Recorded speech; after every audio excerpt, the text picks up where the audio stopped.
Historical world and info کے معزز دوستوں، میں ہوں بلال مرزا اور آپ تمام دیکھنے اور سننے والوں کو السلام علیکم۔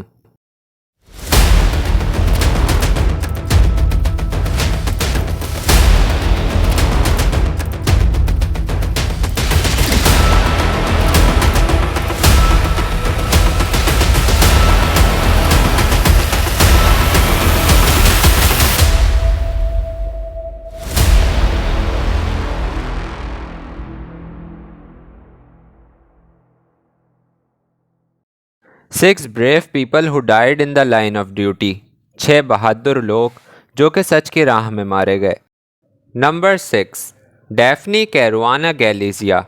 کنٹری مالٹا، ایج 53، پروفیشن انویسٹیگیٹو جرنلزم۔ دوستوں، ہماری لسٹ میں جس بہادر، نڈر اور بے خوف شخصیت کا نام آتا ہے، امریکہ اور یورپ بھر میں اسے وسل بلوور اور ون وومن وکیلیکس کے نام سے پکارا جاتا رہا ہے، جس نے نہ صرف اپنے ملک مالٹا کے کرپٹ حکمرانوں اور مافیاز کی ناک میں دم کر رکھا تھا، بلکہ اسے امریکی میڈیا نے ان 28 بہادر افراد کی لسٹ میں شامل کیا جنہوں نے اپنی سچائی سے یورپ کو ہلا کر رکھ دیا۔ ایک خاتون ہوتے ہوئے بھی ڈیفنی وہ کارنامے سر انجام دے گئیں جو کہ ہمارے یہاں مرد صحافی بھی کرنے کا سوچ نہیں سکتے،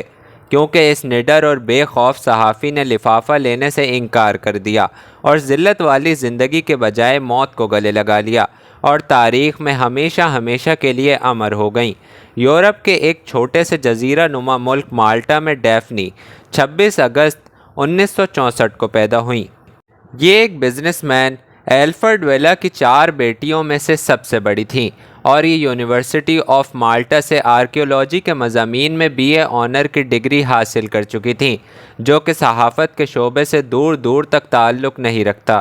لیکن ڈیفنی کو اس شعبے میں ایک ایسا واقعہ کھینچ لایا جب وہ صرف 18 سال کی تھیں، تو حکومت کے خلاف مظاہرے کے دوران انہیں گرفتار کر لیا گیا، اور اس وقت کے ایک پولیس آفیسر اینجلو فیروگیا نے ان کے ساتھ بہت ہی برا سلوک کیا، اور یہ آدمی آگے چل کر ترقی کرتے ہوئے مالٹا کی پارلیمنٹ کا اسپیکر تک بن گیا، جس کے بعد ڈیفنی نے فیصلہ کر لیا کہ وہ کرپشن اور مافیاز کے خلاف نہ صرف آواز بلند کریں گی بلکہ ان کے چہرے کو بھی بے نقاب ضرور کریں گی۔ ڈیفنی نے دی سنڈے ٹائمز آف مالٹا سے اپنے کیریئر کا آغاز کیا، اور بعد میں مالٹا کا سب سے بڑا نیوز پیپر دی مالٹا انڈیپینڈنٹ جوائن کر لیا، اور مرتے دم تک اسی کے لیے کام کرتی رہیں۔ لیکن ان کو سب سے زیادہ مقبولیت رننگ کامنٹری کے نام سے ایک بلاگ سے ملی، جہاں انہوں نے بغیر سینسرشپ کے سیاست دانوں، ججوں اور انڈر ورلڈ مافیاز کو بے نقاب کرنا شروع کر دیا۔ ان کے اس آن لائن بلاگ پر کسی بھی پوسٹ پر 4 لاکھ ویوز ضرور آ جاتے تھے، جو کہ پورے مالٹا میں کسی بھی اخبار سے کہیں زیادہ تھے۔ اور پھر مشہور زمانہ پاناما پیپرز 2016 میں جو آئے، ان میں بھی اس خاتون کا بہت بڑا ہاتھ تھا، اور انہوں نے پاناما پیپرز آنے سے پہلے ہی اپنے سٹنگ پرائم منسٹر جوزف ماسکٹ کی کرپشن بے نقاب کرنا شروع کر دی تھی۔ ڈیفنی نے ایسے لوگوں کو بے نقاب کرنا شروع کر دیا جو کہ ان کی جان کے دشمن بن گئے، اور پھر 16 اکتوبر 2017 کو جب یہ اپنے گھر سے نکلی اور اپنی والدہ کو ملنے جا رہی تھیں، تو ایک زوردار دھماکے کے ساتھ ان کی گاڑی پھٹ گئی، اور یہ بہادر اور نڈر خاتون موقع پر ہی دم توڑ گئی۔ جب اس کے قتل کی تحقیقات ہوئی تو اس کے تانے بانے مالٹا کے وزیر اعظم سے ملتے ہوئے نظر آنے لگے، جس کے بعد اس آدمی نے استعفیٰ دے دیا، اور اب تک اس کیس میں 3 افراد کو گرفتار کیا جا چکا ہے، جس میں مالٹا کا ایک بہت بڑا بزنس مین یورگن فینچ بھی شامل ہے، جو کہ سابق وزیر اعظم کے ساتھ گہرے تعلقات بھی رکھتا ہے۔ اور جس دن ڈیفنی کی موت ہوئی، اس دن ان کرپٹ لوگوں نے ان پر 48 مختلف FIRs درج کروا رکھی تھیں، بالکل ایسے ہی جیسے کہ شہید صحافی ارشد شریف پر شہادت کے وقت 14 FIRs درج تھیں۔ Number 5، Sidhu Moose Wala, country India, age 28، profession singing. دوستوں، بھارتی پنجاب کے ایک چھوٹے سے گاؤں موسا کا رہنے والا یہ نوجوان سنگر، ریپر اور سانگ رائٹر شبھدیپ سنگھ سدھو بھارتی سرکار کے لیے خوف کی علامت بن چکا تھا۔ جس نے اپنی میوزک کیریئر سے اور اپنے پنجابی سینما کے ذریعے بھارت کی نوجوان نسل کو گہری نیند سے جگانا شروع کر دیا تھا اور بھارتی پنجاب میں رہنے والے سکھوں کے ساتھ ہونے والی ناانصافی کے خلاف اپنے گانوں اور اپنی فلموں کے ذریعے آواز اٹھانا شروع کر دی تھی۔ جس وقت سدھو کی موت ہوئی اس وقت اس کی نیٹ ورتھ 4 ملین امریکی ڈالرز یعنی 80 کروڑ پاکستانی روپے کے برابر تھی۔ جدید ترین مہنگی گاڑیوں کا مالک سدھو موسے والا نے جب سیاست میں قدم رکھا تو خالصتان تحریک کی حمایت میں کیمپین شروع کر دی، جو کہ بھارتی سرکار کو کسی بھی صورت قبول نہ تھی۔ اسی لیے سدھو موسے والے سے اس کی سیکیورٹی واپس لے لی گئی اور 29 مئی 2022 کو اسے ایک معمولی سے گینگسٹر سے لڑائی کا بہانہ بنا کر مروا دیا گیا۔ نوجوانوں کے دلوں پر راج کرنے والا یہ بہادر اور صاف دل نوجوان اپنے والدین کا اکلوتا بیٹا تھا، جس نے اتنی دولت ہونے کے باوجود بھی لندن، امریکہ یا دوسرے مغربی ملک میں رہنے کے بجائے اپنے گاؤں میں ہی رہنا پسند کیا۔ اس کی مقبولیت کا اندازہ اس بات سے لگائیں کہ اس کی موت کے بعد اس کے اپنے یوٹیوب چینل پر آخری گانا SYL ریلیز ہوا تو چند ہی گھنٹوں میں اس نے لاکھوں ویوز حاصل کر لیے، جس کے بعد بھارت میں اس گانے پر پابندی لگا دی گئی اور اب تک اس گانے پر 48 ملین ویوز آ چکے ہیں۔ نمبر 4، ارشد شریف شہید۔ Country Pakistan, age 49، profession investigative journalism. دوستوں، ہم بات کر رہے ہیں اس نڈر پاکستانی کی جس کے جنازے میں 3 لاکھ سے زیادہ افراد نے شرکت کی اور اس کی بہادری کو خراج تحسین پیش کیا۔ آج بھی اس کی قبر کو روز گلاب کی پتیوں سے ڈھک دیا جاتا ہے۔ ان کا جرم صرف اور صرف سچ بولنا اور آپریشن ریجیم چینج کے کرداروں کو بے نقاب کرنا تھا۔ پاکستانی اداروں میں چھپی کالی بھیڑوں اور کرپٹ سیاستدانوں کے ساتھ ان کے گٹھ جوڑ کو بے نقاب کرنے کا جرم کر بیٹھے اور اس کی پاداش میں طاقتور اداروں کے لوگوں نے ان کو بلا کر دھمکیاں دیں، اور جب پھر بھی وہ باز نہ آئے تو انویسٹیگیٹو جرنلزم پر ان کا سب سے بہترین پروگرام پاور پلے بند کر دیا گیا۔ دوستوں، یہ پروگرام ARY چینل پر نشر کیا جاتا تھا۔ ان کو نوکری سے نکلوا دیا گیا اور یہ پھر بھی سچ بولنے سے باز نہ آئے تو ان پر 13-14 مقدمات کی FIR بھی کٹوا دی گئیں۔ جب پاکستان کی زمین ان کے لیے تنگ کی جانے لگی اور ان کے بولنے پر پابندیاں لگائی جانے لگیں اور ان کی سپاری تک دے دی گئی تو مجبوراً ان کو ملک چھوڑ کر دبئی جانا پڑا۔ ویکلی پلس سے اپنی صحافتی کیریئر کا آغاز کرنے والے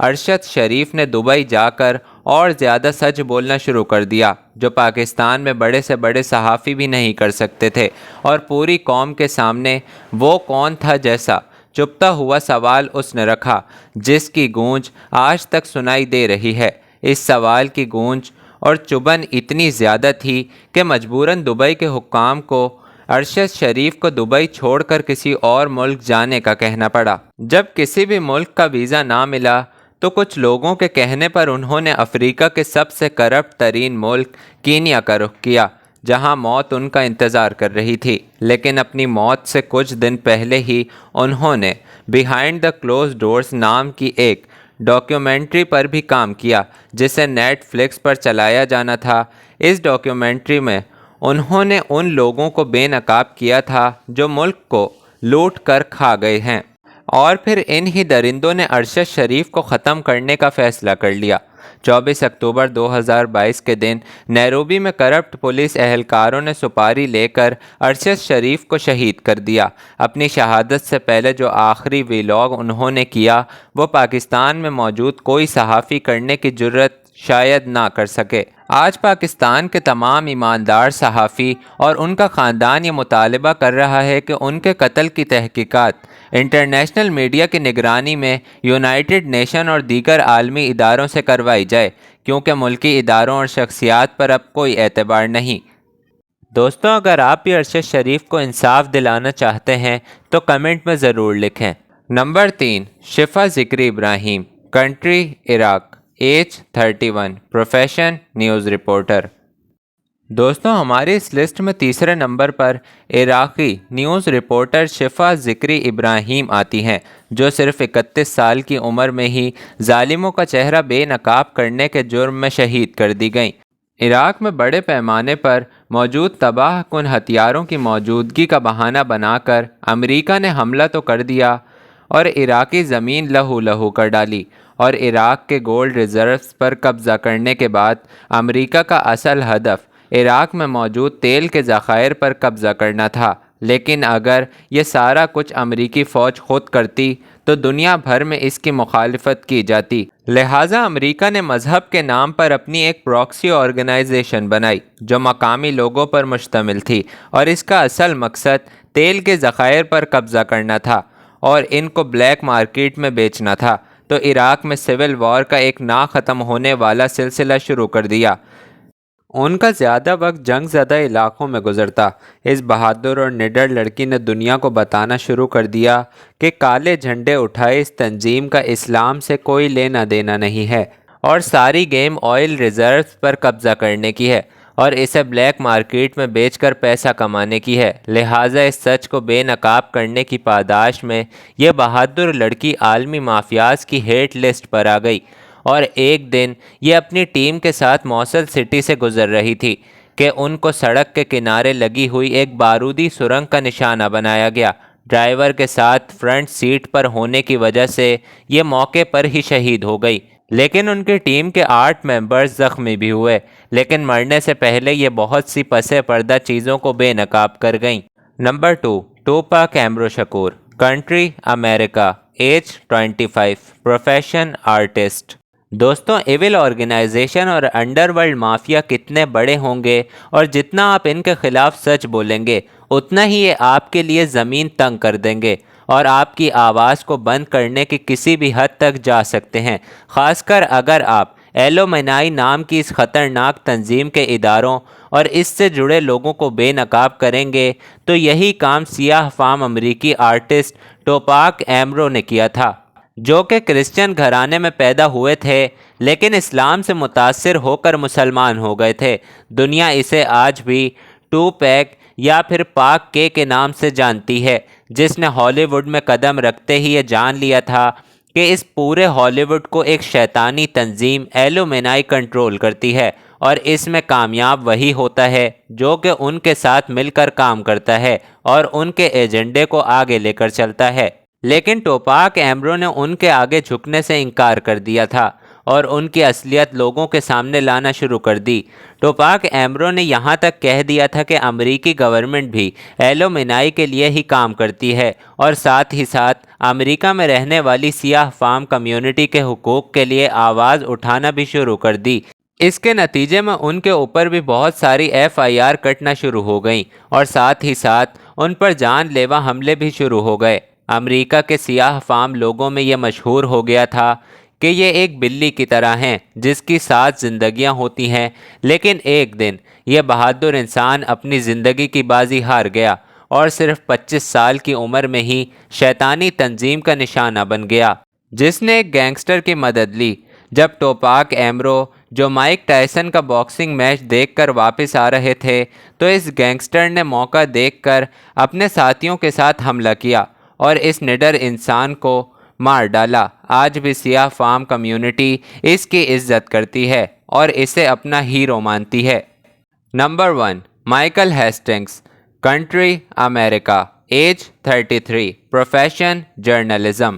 دوستوں ہماری لسٹ میں امریکہ کے ہی ایک انویسٹیگیٹو جرنلسٹ مائیکل ہیسٹنگز ہیں، جنہوں نے امریکی اسٹیبلشمنٹ اور امریکہ کے سب سے پاورفل جنرلز کی ناک میں دم کر کے رکھا ہوا تھا۔ 2010 میں انہوں نے رولنگ اسٹون میگزین میں ایک آرٹیکل شائع کیا جس میں انہوں نے امریکہ کے سب سے پاورفل اس وقت کے جنرل اسٹینلی میک کرسٹل کی افغانستان میں امریکی فورسز کی کمانڈ میں ہونے والی تمام کارستانیاں بیان کی تھیں،